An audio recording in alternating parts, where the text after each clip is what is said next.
အားလုံးပဲမင်္ဂလာပါကျွန်တော်ကတော့ထက်အောင်မြင်ဖြစ်ပါတယ် Shape of Future Engineering Group ရဲ့ founder ဖြစ်ပြီးတော့လက်ရှိအဲ့ page ကနေ HVAC system design clean room design နဲ့ပတ်သက်ပြီးတော့ knowledge sharing တွေလုပ်ပေးနေတဲ့အပြင်ကျွန်တော်သင်တန်းတွေလည်းဖွင့်ထားပါတယ်ဒီနေ့ဗီဒီယိုမှာကျွန်တော်ပြောပြသွားမယ့်အကြောင်းအရာကတော့ကျွန်တော်အရှိရကတင်ခဲ့တဲ့ဗီဒီယိုတွေရဲ့အဆက်ဖြစ်တဲ့ pamphlet calculation အကြောင်းကိုပြောပြသွားမှာပဲဖြစ်ပါတယ်အဲ့တော့ကျွန်တော်အရှိရကဒီ pamphlet calculation နဲ့ပတ်သက်ပြီးတော့ဗီဒီယို3ပုတ်တင်ထားခဲ့ပြီးဖြစ်ပါတယ်။အဲ့တော့ပထမဆုံးဗီဒီယိုကတော့ဒီ calculation တွက်ဖို့အတွက်လိုအပ်တဲ့အချက်လက်တွေကိုဘယ်လိုစူးစီးတည်ဆောက်အောင်လဲဆိုတဲ့အကြောင်းကိုဖြစ်ပြီးတော့ဒုတိယအကြောင်းကတော့ဒုတိယဗီဒီယိုကဘာလဲဆိုတော့ဒီ pamphlet calculation တွက်ဖို့အတွက်အသုံးပြုမဲ့ formula တွေနဲ့သူက process တွေနောက်ပြီးတော့ဘယ်လို section တွေခွဲတွက်မလဲဆိုတဲ့အကြောင်းကိုကျွန်တော်ပြောပြထားတာပဲဖြစ်ပါတယ်။တတိယဗီဒီယိုမှာကတော့ဒီ pamphlet calculation အတွက်အသုံးပြုမဲ့အပြင်မှာတကယ်ရှိတဲ့ project က drawing တစ်ခုကို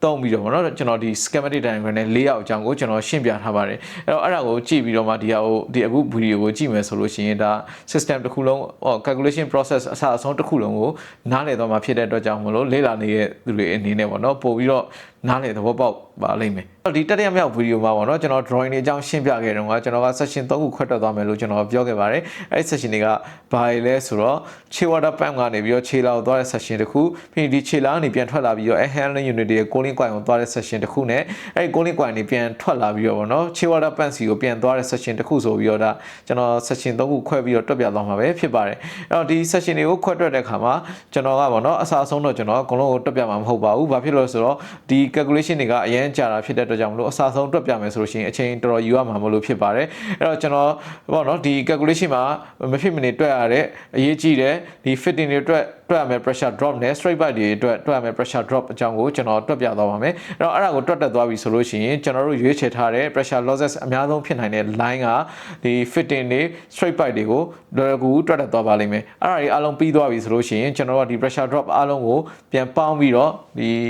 chilled water ရဲ့ sorry air handling unit ရဲ့ဒီ cooling coil section မှာဖြစ်တဲ့ pressure drop နဲ့ခြေလာရဲ့ evaporator section က pressure drop ကိုထည့်ပေါင်းပေးဖို့လိုအပ်ပါတယ်အဲ့ဒါတွေအားလုံးပေါင်းလိုက်မယ်ဆိုရင်ကျွန်တော်တို့လိုအပ်တဲ့ pump အတွက်ပေါ့နော်ဒီ chilled water system အတွက်လိုအပ်တဲ့ဒီ pump အတွက် pump head ကိုရရှိမှာပဲဖြစ်ပါတယ်အခုကျွန်တော်တို့ကဒီ chilled water pump ကနေပြီးတော့ခြေလာကိုသွားတဲ့ section ကနေစပြီးတော့တွက်တော့မှာအဲ့တော့အခုပေါ့နော်ကျွန်တော်တို့ဘယ်လိုစတွက်မလဲဆိုတော့အခုဒီမှာကျွန်တော်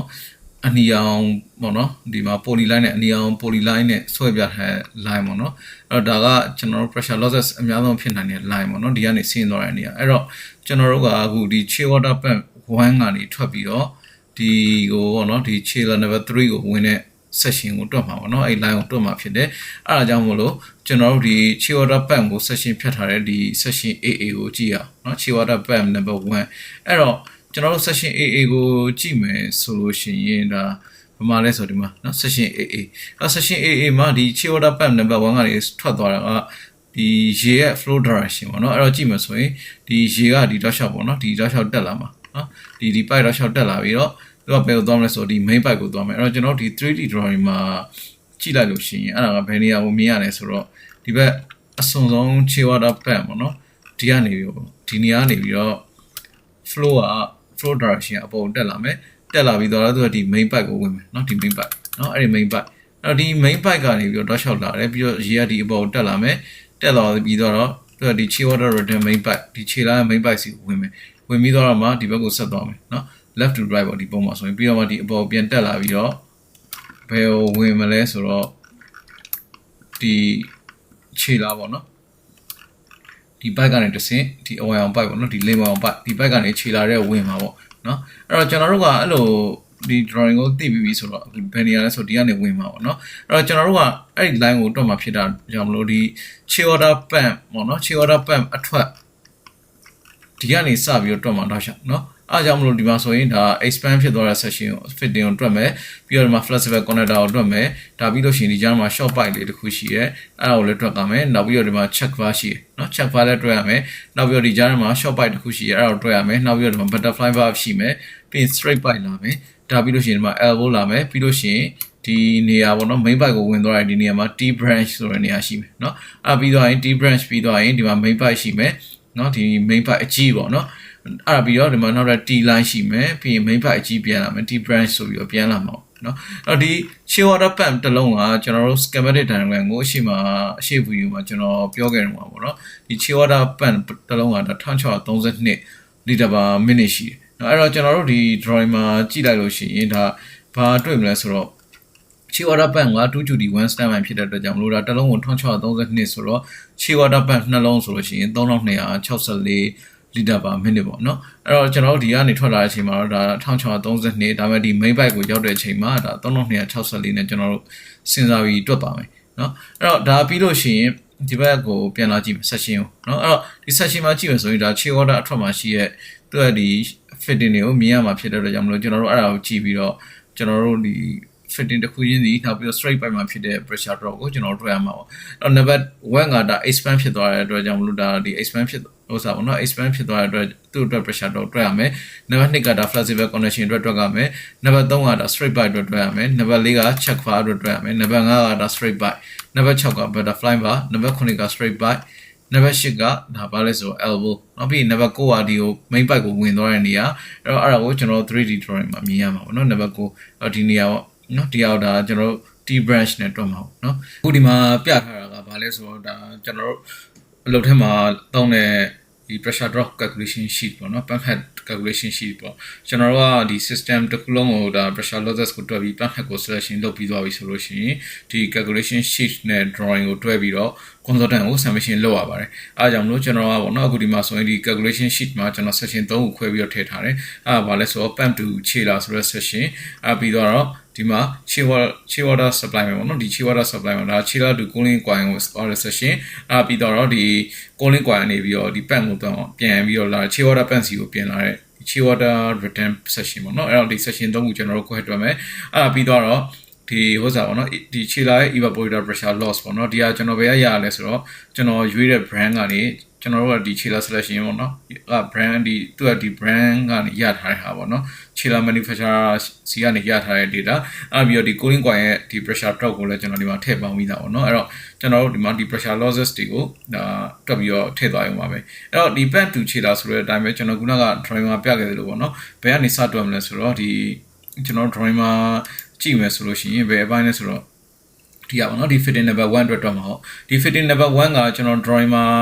ပေါ့နော်ဒီ pump drawing ကိုကြည့်လိုက်လို့ရှိရင်ဒီသူ့ရဲ့ဒီ discharge site ကပေါ့နော်ဘယ်လောက်လဲဆိုတော့ကျွန်တော်တို့သိမယ်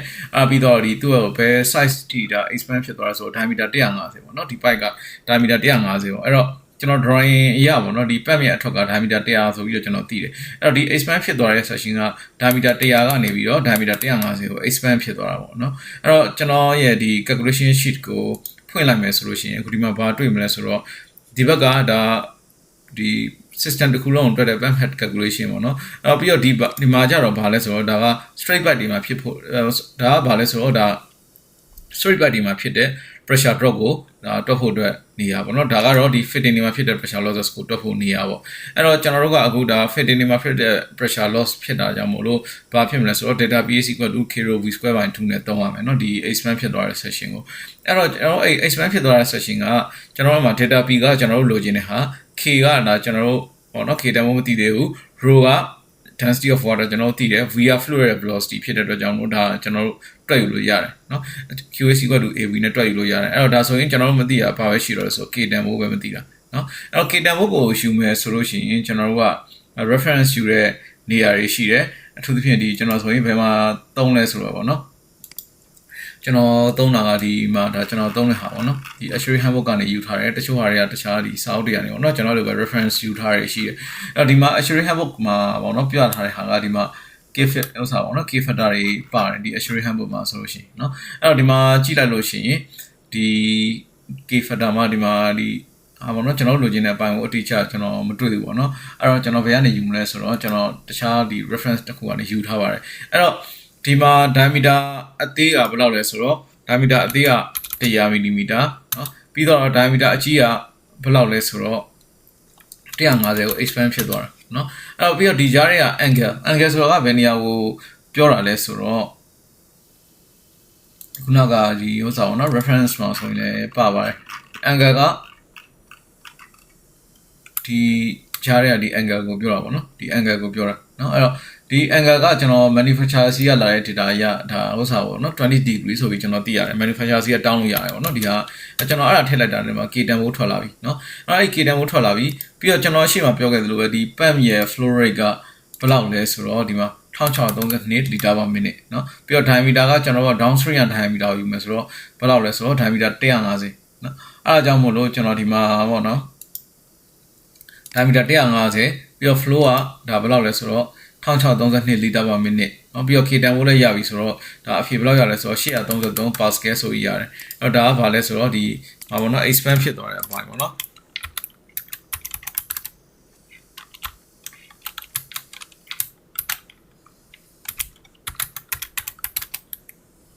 diameter 150 mm ကို expand ဖြစ်သွားတယ်เนาะ flow rate က1632 K factor က 0.705 ဆိုပြီးရတယ်เนาะအဲ့တော့ကျွန်တော်တို့ကဒီ pressure drop ကိုလိုချင်ရင်ဟောเนาะဘာလဲဆိုတော့ K အမြောက် rho မြောက်ပြီးတော့ velocity မြောက် velocity ပြီးတော့အဲ့ဘာနဲ့ sum လဲဆိုတော့နေလဲ sum เนาะအဲ့ဒီမှာ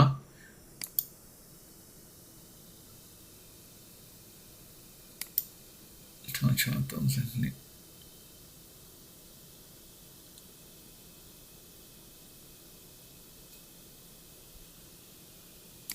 Okay ဒီမှာမှားပါဘူးเนาะ diameter က150เนาะအဲ့တော့ဒီမှာ833 pascal ဆိုပြီးရတယ်အဲ့တော့ဒီမှာကျွန်တော်ကတော့ဒီမှာဗာထည့်လေးရှိလဲဆိုတော့ဒါဥစ္စာပေါ့เนาะကျွန်တော် reference ယူတဲ့စာအုပ်တွေကိုကျွန်တော်ထည့်လေးရှိပါတယ်ပြီးတော့ number 2ကဗာလဲဆိုတော့ဒီ flexible connector ပေါ့เนาะဒီ flexible connector 3 fitting number 3ကကျွန်တော် drawing မှာလာကြည့်မယ်ဆိုရင်ဗာလဲဆိုတော့ကြည့်အောင် number 3က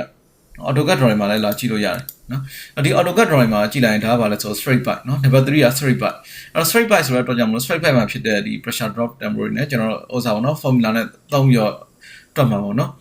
အဲ့တော့ဒီ straight pipe ဖြစ်တာကြောင့်မလို့ကျွန်တော်တို့ကဒီ straight pipe အတွက်သုံးတဲ့ formula ကိုကျွန်တော်တို့သုံးပြီးတွက်မယ်အဲ့တော့ကျွန်တော်အဲ့ဒီဟာအတွက်ဘယ်လိုပြန်လာမလဲဆိုတော့ခုနကဒီ calculation ရှိမှာဒီမှာ pipe pressure drop ဆိုတဲ့ section ကိုလာမယ်အဲ့ဒါပြီးတော့ကျွန်တော်တို့ကဒီမှာပေါ့เนาะဘာလို့သုံးမလဲဆိုတော့ဒီ straight pipe တော့ဆိုလို့ရှိရင်ဒီ diameter ကလည်းမပြောင်းဘူး flow ကလည်းမပြောင်းဘူးဒါပေမဲ့ epsilon တန်ဖို့ပြောင်းသွားလိမ့်မယ်เนาะကျွန်တော်ဒီမှာဒီ46ဟိုစားပါเนาะ micrometer ဆိုတဲ့ဟာကိုကျွန်တော်ယူမယ်เนาะအဲ့တော့46 micrometer ဆိုတော့ 0.000046 ပေါ့เนาะ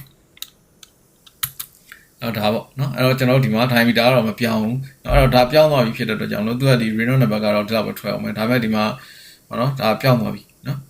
0.epsilon by d က 0.003067 ဆိုပြီးထွက်လာတာပေါ့အဲ့တော့ကျွန်တော်ဒီ epsilon by d တန်ဖို့နဲ့ဒီ Renault number ကိုဒါကျွန်တော်တို့ဘာမှပြန်ပြီးတော့ဆွဲမလဲဆိုတော့ Mori diagram ပေါ်မှာပြန်ပြီးတော့ဆွဲမယ်ဆိုလို့ရှိရင်ဒါ fitting number 3ဖြစ်သွားပြီအဲ့တော့ကျွန်တော်ဒီကနေလာယူလို့ရတယ်เนาะဒီမှာနော်အဲ့ကျွန်တော်တို့ခုနကရှာထားတဲ့ဟာပေါ့ဒီမှာကြည့်လိုက်เนาะဒီဟာလေးအဲ့တော့ဒီမှာကြည့်လိုက်လို့ရှိရင်ဒါက Renault number ဒီဘက်ကခုနကကျွန်တော်တို့ရတဲ့ epsilon by d တန်ဖို့အဲ့ဒီကနေပြီးတော့ကျွန်တော်ဒီမှာပြန်လာပြီးတော့ဒီမှာဘာကိုဖတ်မလဲဆိုတော့ friction factor ကိုကျွန်တော်ဖတ်လို့ရတယ်เนาะအဲ့ friction factor ဘယ်လောက်ရထားလဲဆိုတော့ 0.017 ဆိုပြီးရတယ်เนาะ 0.017 ဆိုပြီးရတော့ကျွန်တော်ဒီမှာ friction factor တန်ဖို့ကို 0.017 လို့ထည့်လိုက်မယ်เนาะပြီးတော့ pipe length ကဘယ်လောက်လဲဆိုတော့เนาะတကယ်လို့ပေါ့เนาะကျွန်တော်တော့ဟိုစားပါเนาะ1 meter အတွက်စီထားပြီးတွက်လဲရတယ်ဒါမှမဟုတ်လို့ရှိရင်တကယ် actual length ကိုတိုင်းပြီးတော့ထည့်ခြင်းနဲ့ထည့်ပေါ့เนาะဒီမှာဒါဆိုရင်ကျွန်တော် actual length ကိုတိုင်းပြီးထည့်မယ်ဆိုလို့ရှိရင်ဒီ length ကိုတိုင်းပြီးတော့ဒါထည့်လိုက်အောင်ပဲပေါ့เนาะကျွန်တော်တို့ဒီအောင်တိုင်းမယ်ဆိုရင်ဒီ fitting ရဲ့ center to center ကိုတိုင်းပေါ့เนาะ estimate ပေါ့เนาะအဲ့တော့ဒီကနေတိုင်းလိုက်ရင်သူက length ကဘယ်လောက်လဲဆိုတော့325 mm ပေါ့เนาะ300 mm ပဲ325ဆိုတော့350ပဲထားပါတော့အဲ့တော့ဒီမှာကျွန်တော်တို့က length ကို 0.35 လို့ထည့်လိုက်เนาะအဲ့ဆိုရင်ဒီခုနကဒီ pipe fitting short pipe အသေးလေးမှာဖြစ်တဲ့ pressure drop ကဘယ်လောက်လဲဆိုတော့48 pascal အဲ့တော့ကျွန်တော်ဒီမှာဗာထည့်မလို့ဆို straight pipe ဒါ straight pipe မှာဖြစ်တဲ့ pressure drop เนาะ straight pipe မှာဖြစ်တဲ့ pressure drop diameter က150เนาะဒါပြီးသွားရင်သူက flow က1632เนาะဒါပြီးသွားရင်သူကဒီဟာ pipe length က 0.35 meter เนาะ pascal ဒီကကျွန်တော်ဒီမှာမထည့်တော့เนาะအဲ့တော့ဒီမှာဘာပဲတန်းထည့်မလဲဆိုခုနကကျွန်တော် calculation ရ48 pascal เนาะ47 pascal ဆိုပြီးထည့်အောင်မယ်ဒါ straight pipe အဲ့ဒါပြီးသွားရင်ကျွန်တော်ဘယ်ကိုပြန်လာမလဲဆိုတော့နောက်ထပ် drawing ကိုပြန်လာကြည့်မယ် number 3ပေါ့เนาะnumber 3ပြီးတော့ number 4ကပါလဲဆိုတော့ဒီမှာကြည့်အောင် number 4ကပါ number 4က check bar เนาะ check bar အတွက်တော့မှာဆိုတော့เนาะကျွန်တော်သုံးတဲ့ဒီမှာတ ကယ်လို့ပေါ့နော်ကို project မှာ number လေးကဘာလဲဆိုတော့ check ပါတကယ်လို့ကို project မှာပေါ့နော် manufacturer စီကနေပြီးတော့ K10 ဖို့တွေထားရရင်တော့တခါရဲယူသုံးပေါ့နော်တကယ်လို့မရဘူးဆိုတော့မှကျွန်တော်တို့ဒီ reference တွေကိုလာပြီးတော့ handbook က reference တွေကိုလာပြီးတော့ယူတာကောင်းတယ်နော်ဖြစ်နိုင်တော့ manufacturer စီကရတဲ့ဒီ K10 ဖို့တွေထားရယူသုံးပေါ့နော်အဲ့တော့ကျွန်တော်တို့ဒီမှာ check bar အတွက်ရှာမယ် check bar ကဘာလဲဆိုတော့ number 4ပေါ့နော် number 4ဆိုတော့အခုဒီမှာ drawing မှာကြည့်လို့ရှိရင် AutoCAD drawing ကိုလာကြည့်ရင်လည်းကျွန်တော်ဒီမှာတွေ့လိမ့်မယ်နော်1 2 3 4ရပါလဲဆိုတော့ check bar ဟုတ်ပြီနော်နံပါတ်4က check bar check bar ကဒါ check bar အတွက်ကဒါ fitting တွေအတွက်ဖြစ်တဲ့ pressure losses ဆိုတော့ data b equal to kilo v square by 2နဲ့သုံးပါပေါ့နော် data b ကဒီမှာ kilo v square by 2ဆိုတော့ဒီ fitting pressure drop နဲ့သုံးမယ်အဲ့တော့ဒီနေရာမှာကျွန်တော်က data b ကကျွန်တော်တို့လိုချင်တာနောက်ပြီးတော့ flow ကလည်းမပြောင်းသေးဘူးနော် diameter လည်းမပြောင်းသေးဘူးဆိုတော့ကျွန်တော်တို့ K10 ဖို့ပဲရှာရတော့မယ် check bar အတွက် K10 ဖို့ကကျွန်တော်မှာတော့ဒီ manufacturer စီကလာတဲ့ information မရှိတဲ့အတွက်ကြောင့်မလို့ဒါကျွန်တော်ဘယ်ကနေပြီးတော့ယူထားလဲဆိုတော့အခုဒီမှာကြည့်မယ်ဆိုလို့ရှိရင်ဒီကျွန်တော်ရဲ့ဒီ slide မှာပေါ့နော်ပြထားတဲ့ check bar အတွက် K10 ဖို့ပေါ့နော်2နော်ကျွန်တော်ဒီဟာကိုယူထားတယ်2နော်အဲ့တော့ကျွန်တော်အဲ့2ကိုယူထည့်လိုက်မယ်ဆိုရင်ဒီမှာ K10 ဖို့2လို့ပြောင်းထားလိုက်ပါနော်ဒါဆိုရင် check bar အတွက် pressure drop ကဘယ်လောက်လဲဆိုတော့ 2363.8 ဆိုတော့ 2364 pascal ဆိုပြီးရမယ်။နောက်အဲ့ဒီဟာကိုကျွန်တော်ဒီမှာ number 4ကဘာလဲဆိုတော့ check bar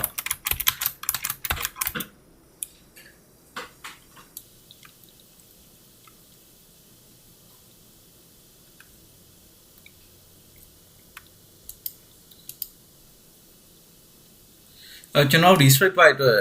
ပြီးသွားတာပေါ့နော်ကျွန်တော်ဒီ straight pipe အတွက်ပြီးတော့နောက်ထပ်သုံးမဲ့နောက်ထပ် drawing ကိုပြန်လာကြည့်မယ်ဆိုရင်ဒီ drawing ရဆိုရင်ပေါ့နော်ကျွန်တော်နောက် fitting number 4ကပါလဲဆိုတော့ number 4ကဒါ check ပါပေါ့နော်ကျွန်တော်တို့အဲ့ဒါကိုဒီ AutoCAD drawing မှာဆိုရင်လည်းမြင်နိုင်ပါတယ်နော် fitting number 4က check ပါအဲ့တော့ check ပါအတွက်ကျွန်တော်တွေ့ရမှာပေါ့တော့ check ပါအတွက်သုံးမဲ့ formula ကဘာလဲဆိုတော့ data p is equal to k rho v square by 2ဆိုတဲ့ဒီ fitting တွေအတွက်သုံးတဲ့ဒီ formula ကိုသုံးပါပေါ့နော်အဲ့တော့အဲ့ဒီမှာ data p ကကျွန်တော်တို့လိုချင်တာ k rho v square by 2မှာ k10 ဘို့ကကျွန်တော်တို့မသိဘူးအဲ့တော့ဒီနေရာမှာကျွန်တော်တခုပြောချင်တာပါပေါ့နော် k10 ဘို့ကိုက manufacturer စီကဓာတ်ရိုက်ရတယ်ဆိုလို့ရှိရင်အဲ့ရဟာတွေကိုဓာတ်ရိုက်ယူသုံးပါတကယ်လို့မရတော့မှာပေါ့နော်ဒီ reference စာအုပ်တွေကနေပြီး reference တွေကိုယူသုံးပါဒီစာအုပ်တွေကဟာတွေပေါ့နော်အဲ့တော့ဒီနေရာမှာကျွန်တော်ဟောနော်ကျွန်တော်မှာ k10 ဘို့ကဓာတ်ရိုက်မရှိဘူးအဲ့ဒါကြောင့်မလို့ကျွန်တော်ဘာကိုပဲသုံးမလဲဆိုတော့ဒီ reference ပေါ့နော်စာအုပ်တွေကဟာကိုပဲကျွန်တော်ယူသုံးသွားမယ်နော်အဲ့တော့ဒီ check bar အတွက်ပေါ့နော်အခုဒီမှာဆိုလို့ရှိရင် number 4ကဘာလဲဆိုတော့ check bar ကျွန်တော်ခုန drawing အတိုင်းပဲနော် diameter ကဘယ်လောက်လဲဆိုတော့ diameter 150မပြောင်းသေးဘူးအဲ့ဒါပြီးတော့ flow ကဘယ်လောက်လဲဆိုတော့1632 liter per minute เนาะပြီးတော့ k factor က check bar အတွက် k factor ကိုကျွန်တော်တို့လိုချင်နေဆိုရင်ဒီမှာပေါ့เนาะ Azure handbook ကနေပြီးတော့ကျွန်တော် reference ယူထားပါတယ်เนาะအဲ့ဒီမှာ k10 ဘို့ကဘယ်လောက်လဲဆိုတော့2ပေါ့เนาะအဲ့တော့ k10 ဘို့2ကိုကျွန်တော်ဒီမှာထည့်မယ်เนาะ k10 ဘို့က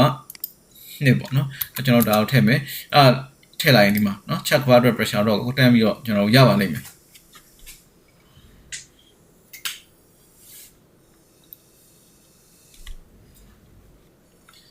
အဲ့ပြီးတော့နောက်ထပ်ဘာလဲဆိုတော့ drawing ကိုပြန်လာကြည့်အောင် check bar ပြီးတော့ number 5ကဒါဘာလဲဆိုတော့ short pipe เนาะ short pipe အဲ့တော့ short pipe ကကျွန်တော်တို့ခုနကဒီ number 3တော့ကလည်း short pipe ဆိုတော့ဒီ straight pipe ပဲပေါ့เนาะအဲ့ဒါတော့ပြီးသားဆိုတော့ number 3ဟာကိုကျွန်တော်တို့မှာ direct ယူသုံးလို့ရတယ် length ပဲပြောင်းသွားမှာပေါ့เนาะဒါပေမဲ့ length ကလည်းတိတ်မကွာတဲ့အတွက်ကြောင့်မလို့ကျွန်တော် number 3ကို direct တစ်ခါလေးယူသုံးလိုက်မယ်เนาะအဲ့ဒါကြောင့်မလို့ကျွန်တော်ဒီ calculation sheet ကိုပြန်လာမယ် number 3ကဒီ straight pipe တန်ဖိုးကိုကျွန်တော်ဒီမှာ direct ယူပြီးတော့ထည့်လိုက်မယ်เนาะဒါဆိုရင် number 3ကstraight pipe အတိုင်းပဲပေါ့နော်အဲ့ဒါပြီးတော့ကျွန်တော် drawing ကိုပြန်လာကြည့်ရမယ် drawing ကိုပြန်လာကြည့်ပွားရင်ဒီမှာဘာလဲဆိုတော့ number 6နော် number 6ကဒါဘာလဲဆိုတော့ butterfly buff နော် butterfly buff ကကျွန်တော်ဒီမှာဥစားပေါ့နော် buff တွေအတွက်သုံးတဲ့ formula ဖြစ်တဲ့ data p equal to k rho v square by 2ကိုကျွန်တော်သုံးမယ်နော်အဲ့တော့ဒီမှာလာကြည့်မယ်ဆိုလို့ရှိရင်ဒါ number 5အတွက်ပေါ့နော် number 5ကပြီးသွားပြီ number 6ကဘာလဲဆိုတော့ဒါ butterfly buff ပေါ့နော် butterfly buff ကကျွန်တော်တို့ပေါ့နော် flow rate ကတော့1632 diameter ကတော့150ပဲမပြောင်းသေးဘူးเนาะအဲ့ဒါပြီးသွားလို့ရှိရင်သူ့ရဲ့ K10 ဘို့ကဒါ 0.6 ပေါ့เนาะကျွန်တော် reference ယူထားတဲ့စာအုပ်တွေရတကယ်လို့ကိုက manufacturer စီကနေဒါရယူသုံးလို့ရတယ်ဆိုရင်လည်းတစ်ခါလဲယူသုံးပေါ့เนาะအဲ့တော့ကျွန်တော်အဲ့ဒီဟာကိုဒီ butterfly bar ကိုဒီမှာထည့်လိုက်မယ်เนาะ number 6က butterfly bar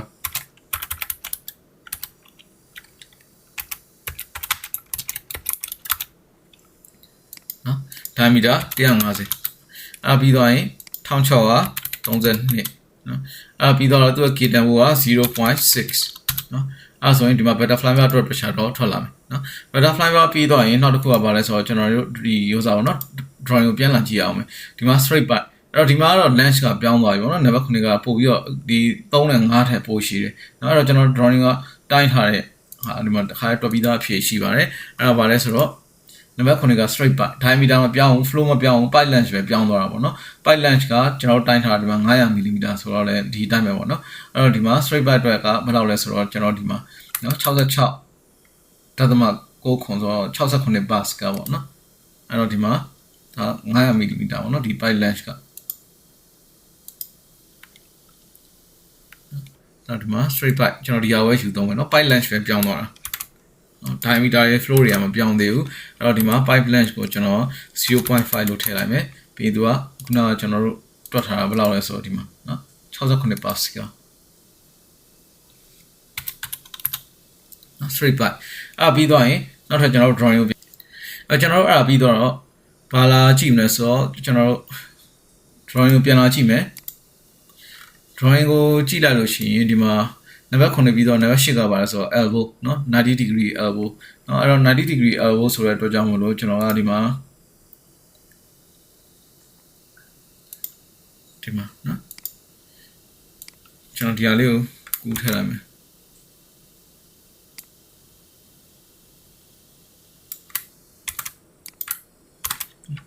90 degree elbow diameter ဘယ်လောက်လဲဆိုတော့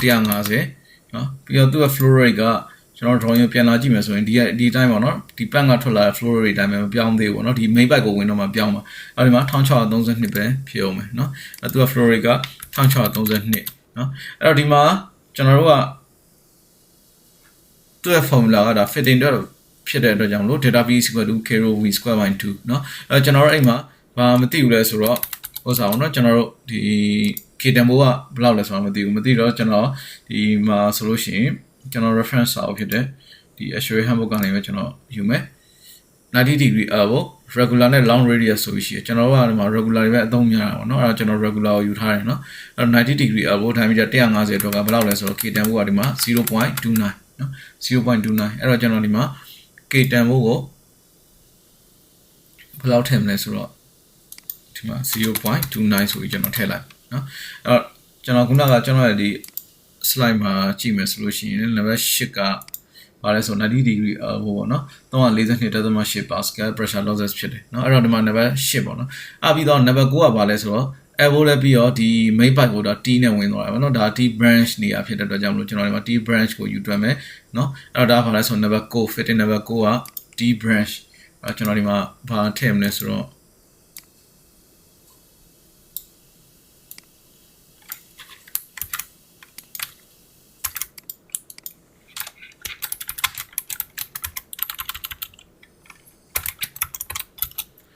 အဲ့ကျွန်တော်ဒီမှာတွက်ပြီးသွားတဲ့ဟာတွေကိုကျွန်တော်အယောင်နဲ့ highlight လုပ်ခဲ့မယ်ပေါ့နော်ဒါဆိုရင်ကျွန်တော်တွက်ပြီးသွားပြီဆိုတော့သိပြီနော်ဒါကျွန်တော်တို့တွက်ပြီးသွားပြီနော် T branch အဲ့ဒီ T branch မှာလည်း flow ကမပြောင်းသေးဘူးနော်ဒါပေမဲ့သူက K tempo တော့ပြောင်းသွားပြီ T branch ကိုရှာမယ်ဆိုရင် T branch ရဲ့ဒီဟိုစားပါနော် K tempo diameter 150နော်ဘယ်မှာလဲဆိုတော့ဒီမှာ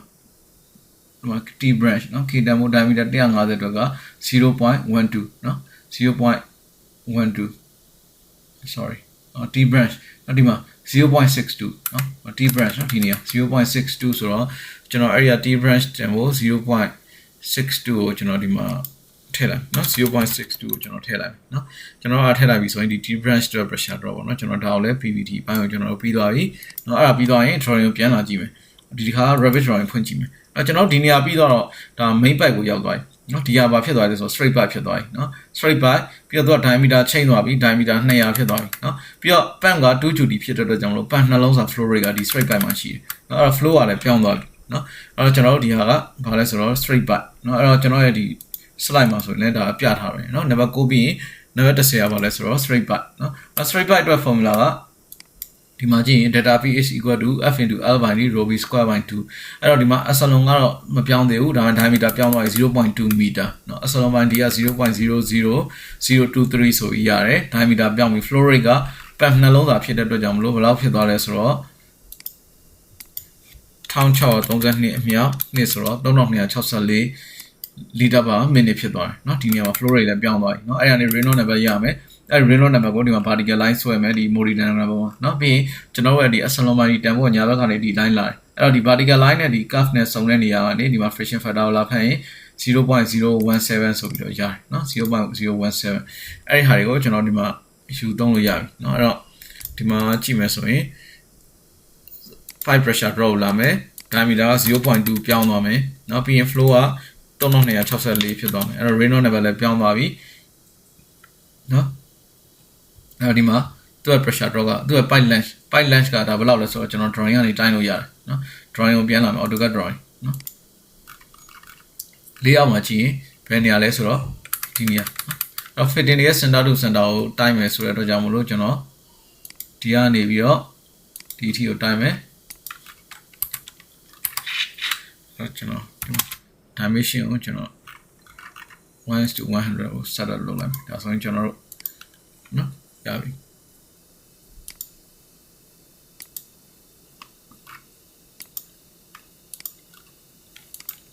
ဒီ1:100 1:50 ကို set up လုပ်ချင် okay ကျွန်တော်တော့ချိန်လိုက်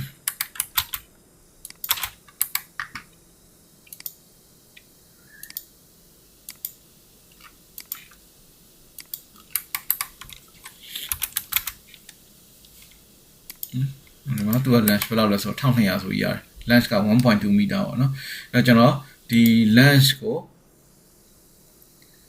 1.2 meter နော် 1.2 meter ဆိုပြီးထည့်လိုက်ဘယ်လောက်ရလဲဆိုတော့ဒီ straight pipe ပေါ့နော်ဟို drawing လာကြည့်မယ်ဆိုရင်ဒီ section number 10ဖြစ်တဲ့ straight pipe တွေ152 pascal ဆိုပြီးရ153 pascal ပေါ့နော်ကျွန်တော်အဲ့ဒီဟာကိုဘယ်မှာယူသုံးမလဲဆိုတော့ဒီမှာ straight pipe နော်ကျွန်တော်ဒီ straight pipe ဟာဝယ်ဒါဝယ်ယူသုံးမယ်နော်အဲ့ပြီးတော့ diameter က200ကိုချိန်သွားပြီနော် flow ကဘယ်လောက်လဲဆိုတော့3264နော်အဲ့ပြီးတော့ရင်သူက 1.2 meter နော်ပြီးတော့သူရဲ့ pressure drop ကကျွန်တော်ခုနကဒီမှာ calculation မှာတွက်ထားတာဘယ်လောက်လဲဆိုတော့153 pascal နော်အဲ့ဒီမှာ153 pascal pressure drop ဆိုပြီးရမယ်နော်အဲ့ဒါ straight pipe ပြီးတော့လို့ရှိရင်ကျွန်တော်တို့ drawing ကိုပြန်လာကြည့်မယ်နော်အဲ့တော့ဒီ number 10ပြီးတော့ရင်ဒီမှာ number 17ကဘာလဲဆိုတော့ T line နော်ဒီခွဲထွက်လာတာ branch ပေါ့နော်အခု flow ကကျွန်တော်တို့သွားတဲ့လမ်းကြောင်းကဒီထဲသွားတာဖြစ်တဲ့အတွက်ကြောင့်မလို့ဒါ T line ကိုဖြတ်သွားတာ branch ကိုမတွက်တော့ဘူးเนาะအဲ့တော့ကျွန်တော်တို့ဒီမှာ T line က T line အတွက်ပေါ့နော် diameter 200 T line အတွက်ဆိုရင်သူ့ရဲ့ formula delta P is equal to k rho v square by 2เนาะအဲ့ delta P is equal to k rho v square by 2ဆိုတော့ကျွန်တော်ဒီမှာ T line ကဘယ်လောက်လဲဆိုတော့ diameter 200အတွက် k တန်ဖိုးက 0.1 ဟုတ်ပြီเนาะအဲ့တော့ကျွန်တော်အဲ့ဒီဟာကိုခုန k တန်ဖိုးလည်းသိပြီဆိုရင်ဒီမှာ fitting pressure drop လာမယ်နော် k တန်ဖိုးက 0.1 ဆိုတာကျွန်တော်သိပြီနောက်ပြီးတော့ flow rate က3264ဟုတ်ပြီနော်ပြီးတော့ diameter က 0.2 နော် 200 mm ဒါတော့150 pascal pressure losses ဖြစ်တယ်နော်အဲ့တော့ကျွန်တော်ရဲ့ဒီ slide မှာလာပြီးတော့ကြည့်မယ်ဆိုရင်လည်းဒီမှာနော်150 pascal ပေါ့149.6ဆိုတော့အဲ့တော့ကျွန်တော်ဒီမှာ T line ကိုထည့်မယ်ကျွန်တော်ဒါပဲယူလိုက်မယ်နော်ဒါကြောင့် T line ဖြစ်သွားပြီနော် T line အဲ့တော့ဒီမှာဘာဖြစ်လဲဆိုတော့200 pascal pressure drop နော်sorry ဒါ200 mm နော်ဒါ3264 liter per minute နော်အဲ့ဒီမှာသူ့ရဲ့ k တန်ဖိုးက 0. ခုနကျွန်တော်တို့ကြည့်ခဲ့တာဘယ်လောက်လဲဆိုတော့ 0.1 နော်အဲ့ဒီကနေရောဒီမှာကြည့်လိုက်ရင်ကျွန်တော်ဘယ်လောက်ထွက်လာလဲဆိုတော့အဖြေက148.9နော်အသိမကွာပါဘူးနော်အဲ့ဒါ number 17ပေါ့နော် fitting number 17အဲ့ကျွန်တော်တို့ကဒါပြီးသွားလို့ရှိရင်ဒီကနေပြီးတော့လာတယ်နောက်ထပ် number 12ကဘာလာလဲဆိုတော့ဒီမှာ straight pipe ပြန်လာတယ်နော် number 12က straight pipe ကကျွန်တော် number 10နဲ့ number 12နဲ့အတူတူပဲ pipe length ပဲကွာသွားတာပေါ့နော်ကျွန်တော် drawing မှာတိုင်းလာရတာ 0.3 meter ပေါ့အဲ့တော့ဒါတော့က35.4ဆိုတော့35ပေါ့နော်36 pascal ဆိုပြီးတော့ကျွန်တော်ယူလို့ရတယ်နော်အဲ့ဒီမှာကြည့်မယ်ဆိုရင် straight pipe ကိုပြန်လာမယ်နော်ဒါက number 7နော်ဘာမှမပြောင်းဘူး pipe length ကတော့350 mm ပဲရှိနော်အဲ့ဒီမှာသူကကျွန်တော်ခုနကြည့်တာဘယ်လောက်လဲဆိုတော့35 pascal ဆိုပြီး pressure losses ဖြစ်တယ်နော်အဲ့တော့ straight pipe အဲ့ကျွန်တော်တို့ကပေါ့နော်ဒီ pressure drop ကိုတွက်တဲ့ခါမှာအခုကျွန်တော်တို့ရွေးထားတဲ့ pressure losses အများဆုံးဖြစ်နိုင်တဲ့လမ်းကြောင်းကိုပေါ့နော်အခုကျွန်တော်ပြသလို fitting တွေ ဒီဥစ္စာတွေပေါ့နော်တစ်လက်စီတွတ်သွားတော့အဲ့ဒါပြီးတော့နံပါတ်12ကဒါပါလဲဆိုတော့နံပါတ်ပြီးသွားရင်နော် sorry နံပါတ်12ပြီးတော့နံပါတ်73နံပါတ်73ကပါလဲဆို T branch ပေါ့နော်နံပါတ်73က T branch ဖြစ်တဲ့အတွက်ကြောင့်လို့ကျွန်တော်ဒီမှာ T branch ကိုတွက်မယ် flow ကအဲ့ဒီ73မှာရှိတဲ့နေရာမှာ3264 200 diameter ပေါ့နော် T branch အဲ့တော့သူ့ရဲ့ K တန်ဖိုးက 0.58 ဆိုပြီးရတယ်ကျွန်တော်ဒီမှာ diameter 200နော် T branch ကဒီမှာ K တန်ဖိုးက 0.58 နော်အဲ့တော့ကျွန်တော်အဲ့ဒီဟာကိုဒီမှာဒါယူလို့ရတယ်နော် T branch 0.58 flow နဲ့ diameter မပြောင်းသေးဘူးအဲ့တော့860 pascal ဆိုပြီးရမယ်နော်အဲ့တော့ကျွန်တော်အဲ့ဒီဟာကိုခုနကဒီမှာလာပြီးတော့ကျွန်တော်ဒီမှာဒါယူပြီးအစားသွင်းလိုက်လို့ရတယ်နော်ဒီမှာ200 okay ပြီးတော့ flow က3264ပြီးတော့0.58နော် okay အဲ့တော့ဒီကနေဒါ T branch ရဲ့ဒါ formula ရမှာเนาะအဲ့ကျွန်တော်တို့ကဒါပြီးတော့လို့ရှိရင် drawing ကိုပြန်လာကြည့်မယ်အခုကျွန်တော်ဒီ T branch တီးပြီးသွားเนาะဒါပြီးရင် straight bite ကိုတွက်မယ်ပြီးရင် elbow တွက်မယ်ဒီမှာ elbow တွက်မယ် straight bite တွက်မယ်နောက်တော့ဒီမှာ elbow ရှိမယ် straight bite เนาะ elbow straight bite เนาะအဲ့ဒါပြီးသွားရင်ဒီကျွန်တော်တွက်တဲ့ pipe line ကဘယ်ဟာလဲဆိုတော့အခုဒီကိုဝင်လာရဲဆိုပါတော့เนาะဒီနေရာမှာ elbow ဥစားပါเนาะ elbow ပြီးရင်ဒီအောက်ကိုဒီမှာ straight bite ဂျားထဲမှာတစ်ခုရှိရယ်ပြီးရင်ဒီကို T branch နဲ့ဝင်မယ်เนาะဝင်ပြီးတော့ဒီ pan ကိုသွားမှာဆိုတော့ကျွန်တော်ဒီကိုလာမယ်เนาะအော်ဒီမှာ straight bite T line straight bite ပြီးရင်T branch เนาะ straight bite elbow နောက်ပြီးတော့ဒီခြေလာအဝင်ပေါ့เนาะခြေလာအဝင်ကိုဆက်ပြီးတော့တွက်မှာပေါ့เนาะအဲ့တော့တွက်တဲ့ပုံကတော့အတူတူပဲ straight bite တွေဆိုရင် straight bite formula ကိုသုံးမယ် fitting တွေအတွက်ဆိုရင် K တန်ကိုရှာပြီးတော့ဒီ fitting တွေအတွက်တွက်မယ်ပေါ့နော်ဒီ bar တွေအတွက်တွက်မယ် K တန်ကိုရှာပြီးတော့ဒီ bar တွေအတွက်သုံးမယ် formula ကိုသုံးပြီးတော့တွက်မှာပေါ့နော်အဲ့တော့ဒီ ခြေလာ section ကအဝင်အထွက်ပေါ့နော်ဒီ bar တွေကိုသိကျင်တယ်ဆိုရင်ကျွန်တော်ရဲ့ဒီ drawing မှာပေါ့နော်ဒီမှာ section drawing မှာကျွန်တော်ပြထားပါတယ်เนาะအဲ့တော့ဒီမှာခြေလာဒီကိုဝင်လာခြေ water return line ပေါ့နော်ဒီမှာ butterfly bar ပြီးရင်နောက်မှာကျွန်တော်တက်ကမှာဒီ motorized control bar ဘာညာတွက်မယ်ပြီးတော့ဒီမှာ elbow တွေ straight bite ဘာညာရှိတယ်ပေါ့နော်ကျွန်တော်အဲ့ဒါတွက်မှာပြီးရင်ခြေလာပြန်ထွက်လာတဲ့ line ကြတော့အခုဒီမှာဒီအပြောင် line ပေါ့နော်ခြေ water supply အဲ့မှာဒီမှာဥစားပေါ့နော်ဒီကောင် balancing bar ထင်တယ်ဒီဟာရှိမယ်နောက်ပြီးတော့ဒီမှာဘာရှိသေးလဲဆိုတော့ဥစားပေါ့butterfly bar ဘာညာရှိတယ်เนาะကျွန်တော်အဲ့ဒီ K တန်ဖိုးတွေရှာပြီးတော့တွက်သွားမယ်เนาะအဲ့ပြီးတော့အင်ခြေလာပြန်ထွက်လာပြီးတော့သူကဘယ်ကိုပြန်သွားလဲဆိုတော့ကျွန်တော်ရဲ့ဒီ schematic diagram မှာပြန်ပြီးတော့ sorry ဒီ 3D drawing ကိုပြန်ပြီးတော့ကြည့်မယ်ဆိုရင်ဒီခြေလာနေထွက်လာတဲ့ကောင်เนาะဒီကောင်ကနောက်ဆုံးဒီ main pipe ကိုသွားတယ်เนาะ main pipe ကဘယ်ဟာ sorry ဒီလားเนาะဒီ main pipe ကိုသွားတယ်ဒီမှာဟောနော်ဒီခုနကျွန်တော်ပြတဲ့ bar တွေပါတွက်ပြီးဆိုရင် elbow ဒီမှာ straight bite T branch ပြီးရင် straight bite ဒီမှာ T line စသဖြင့်သူကဖြတ်သွားတာเนาะခြေ water supply အနေနဲ့ကျွန်တော်ဒီကိုသွားမယ်เนาะသွားပြီးသွားလို့ရှိရင်သူကဘယ်ကိုသွားလဲဆိုတော့ဒီမှာကြည့်မယ်ဆိုရင်ဟောနော်ကျွန်တော်ဒီခြေ water supply line ကတောက်လျှောက်เนาะဒီမှာ T line ဘာညာထည့်တွက်ပြီးဟိုအောက်ကိုဆင်းတယ်เนาะအောက်ဆင်းပြီးသွားရင်သူကအဲ့ဒီအောက်ကနေဒီမှာဆင်းလာရင်ဒီမှာเนาะ elbow တွေ straight bite တွေဆက်ပြီးတော့တွက်မယ်တွက်ပြီးသွားရင်เนาะအဲ့ဒီတိုင်းပဲဒီ line တောက်လျှောက်ကဟာကိုတွက်မယ်เนาะပြီးသွားရင်ဒီမှာဒီကနေလာမယ်လာပြီးတော့ဒီ issue ကိုဝင်တဲ့အချိန်မှာဒီကသူကဒီ fitting တွေ bar တွေရဲ့ losses တွေเนาะ K တန်ဖိုးတွေရှာပြီးတွက်မယ် straight bite ဆိုရင် straight bite formula သုံးเนาะပြီးသွားရင် cooling coil ဝင်မယ်เนาะပြီးရင် cooling coil နေပြန်ထွက်လာတဲ့ line ဆိုတော့ဒီ wire line เนาะဒီကနေတောက်လျှောက်သူကဒီ bar တွေရဲ့ pressure drop တွေပါအကုန်လုံးတွက်เนาะဒီ line တိုင်းပြန်လာဒါပြီးအောက်ကိုပြန်ဆင်းမယ်ဆင်းပြီးတော့ကျွန်တော်တို့ဒီဟာပေါ့နော်ဒီတော့ shot အကုန်လုံးပြန်တွက်သွားမှာတွက်ပြီးအပေါ်ပြန်တက်လက်ပြီးတော့ဒီ mechanical room ထဲကိုပြန်လာတဲ့အခါမှာကျွန်တော်ဘယ်ကိုပြန်ရောက်လဲဆိုတော့ဒီ pipe ပေါ့နော်ဒီ wire line တော့ shot နောက်ဆုံးမှာဘယ်ဝင်မလဲဆိုတော့ဒီ main pipe ကိုဝင် main pipe ကနေမှကျွန်တော်တို့ခုနကကျွန်တော်တို့တွက်ထားတဲ့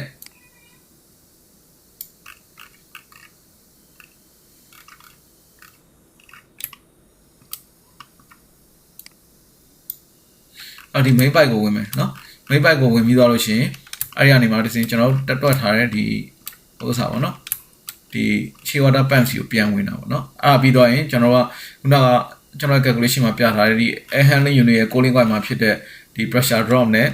ခြေလာရဲ့ဒီ evaporator section ရဲ့ pressure drop ကိုပေါင်းမယ်เนาะပြီးရင်ခုနကကျွန်တော်တို့ဒီတွက်တဲ့ line တောက်လျှောက်က straight pipe တွေ bar တွေ fitting တွေဖြစ်တဲ့ pressure drop ကိုအားလုံးပေါင်းမယ်เนาะအဲ့အားလုံးပေါင်းလိုက်ရင်နောက်ဆုံးမှာဒီကျွန်တော်တို့လိုချင်တဲ့ pump head ကိုရပါလိမ့်မယ်เนาะအဲ့တော့ဒီဟာကပေါ့เนาะ အခုဒီမှာကျွန်တော်ရဲ့ဒီ calculation sheet မှာကြည့်လိုက်မယ်ဆိုရင်ကျွန်တော် fitting တွေပေါ့နော်တစ်ကနေပြီးတော့73ထိကျွန်တော်တွက်ပြသွားတယ် channel အပိုင်းကိုဒါဒီ bar တွေဆိုရင် bar တွေအတွက် formula သုံးမယ် k တန်ဖိုးရှာပြီးတွက်မယ်ဒီ straight pipe အတွက်ဆိုရင်ဒီ straight pipe အတွက် formula သုံးမယ် k တန်ဖိုးရှာတယ်မလို့ပေါ့နော်ပြီးရင်အဲ့ဒီ pressure drop တွေထည့်ပြီးတော့ဒီမှာပေါင်းသွားရုံပဲเนาะအဲ့တော့ကျွန်တော်တို့ကဒါ pump ကနေပြီးတော့ခြေလာဝင်တဲ့ section เนาะအဲ့ဒါပြီးသွားရင်အဲ့ဒီမှာ evaporator pressure losses ရှိမယ်အဲ့တော့ဒီမှာကျွန်တော်ထည့်ပြီးသားပါတော့တကယ်လို့ကိုကတခြား brand သုံးတယ်ဆိုရင်တော့ကိုသုံးတဲ့ brand ပေါ်မူတည်ပြီးတော့ပေါ့နော်ကျွန်တော်တို့စပါနော်ဒီဟာတွေကိုသုံးပေါ့နော်ကိုယ့်ရဲ့ဒီတန်ဖိုးတွေကိုထည့်သုံးရမှာပေါ့သက်ဆိုင်ရာ manufacturer စီကလာတဲ့တန်ဖိုးတွေပေါ့နော်အဲ့ပြီးသွားရင်ဒီခြေသားနေပြန်ထွက်လာတော့ဒါခြေ water supply ပေါ့နော် air handling unit ကနေ cooling coil ကိုသွားတဲ့ section အဲ့ဒီဖြစ်တဲ့ losses တွေကိုဒီမှာအကုန်လုံးထည့်ပေါင်းပြီးတော့တွက်သွားလို့ရပါတယ်เนาะအဲ့ပြီးသွားရင်ဒီ cooling coil မှာဖြစ်တဲ့ pressure drop ထည့်ပေါင်းမယ်ပြီးရင် chilled water return အနေနဲ့ cooling coil ကနေပြန်ထွက်လာတယ် pump စီကိုပြန်သွားတာပေါ့နော်ခုနကကျွန်တော် drawing မှာရှင်းပြခဲ့သလိုပဲเนาะအဲ့ဒီတိုင်းကျွန်တော်တို့ဒီမှာတွက်သွားမယ်ဆိုလို့ရှိရင်ကျွန်တော်တို့ဒါအလုံးရပြီပေါ့နော်ပြီးလို့ရှိရင်ဒီမှာ total pressure losses ရမယ်အဲ့ပြီးရင်ဒီ pump head ဘာညာပေါ့နော် safety factor ဘာညာပေါင်းထည့်လိုက်ရင်ဒါ final မှာ total pump head ရပါလိမ့်မယ်အဲ့ဒါပြီးတော့ရင်ကျွန်တော်တို့ကဒီ drawing နဲ့ဒီ calculation sheet တစ်ခုလုံးပေါ့နော်ကျွန်တော်တို့လုပ်နေတဲ့ procedure အရဆိုလို့ရှိရင်ဒါ consultant ရှိကိုဒါ submit လုပ်တော့ကျွန်တော်အခုပြောပြခဲ့ရတာပေါ့နော်ဒီ pump head calculation မှာမဖြစ်မနေတွေ့ရတဲ့ဒီ fitting ရဲ့ pressure drop နဲ့ straight pipe ရဲ့ pressure drop ကိုဘယ်လိုရှာမလဲဆိုတာပဲဖြစ်ပါတယ်ကျွန်တော်ဒါ formula တွေသုံးပြီးတော့တွက်ပြသွားတာပေါ့နော်အဲ့တော့ဒီဟာကိုသေချာလေးပေါ့နော် video ဟိုပထမဆုံး video ကနေဒီအထိကိုပေါ့နော်အခုနောက်ဆုံး video အထိအစအဆုံးကြည့်မယ်ဆိုလို့ရှိရင်ဒါ system တစ်ခုလုံးရဲ့ဒီ calculation ကို process တစ်ခုလုံးကိုသေချာလေးပေါ့နော်နားလည်သွားပါလိမ့်မယ်အဲ့တော့ဒီဟာလေးကိုကြည့်ပြီးတော့တကယ်လို့နားမလည်တာရှိလို့ရှိရင်ကျွန်တော်ကို chat box ကနေလာမေးလို့ရပါတယ်တကယ်လို့ဒီ video လေးကိုကြိုက်တယ်ဆိုလို့ရှိရင် like and share လုပ်ပြီးတော့ကျွန်တော်ဘက်က request လုပ်ချင်ပါတယ်နောက်ပြီးတော့တကယ်လို့ပေါ့နော်ဒီ calculation sheet ကိုလိုချင်တဲ့သူတွေအနေနဲ့ပေါ့နော်အခုဒီမှာကျွန်တော်သုံးပြသွားတဲ့ Excel sheet ကိုလိုချင်တဲ့သူတွေအနေနဲ့ဒီ comment box မှာပေါ့နော်ဒီ comment မှာ email address ကိုရေးပေးခဲ့လို့ရပါတယ်ကျွန်တော်အဲ့ဒီ email တွေကိုကြည့်ပြီးတော့ကျွန်တော်ဒါ email ပြန်ပြီးတော့ပို့ပေးပါမယ်เนาะဒီနေ့ video လေးကတော့ဒီလောက်ပါပဲအားလုံးကိုကျေးဇူးအများကြီးတင်ပါတယ်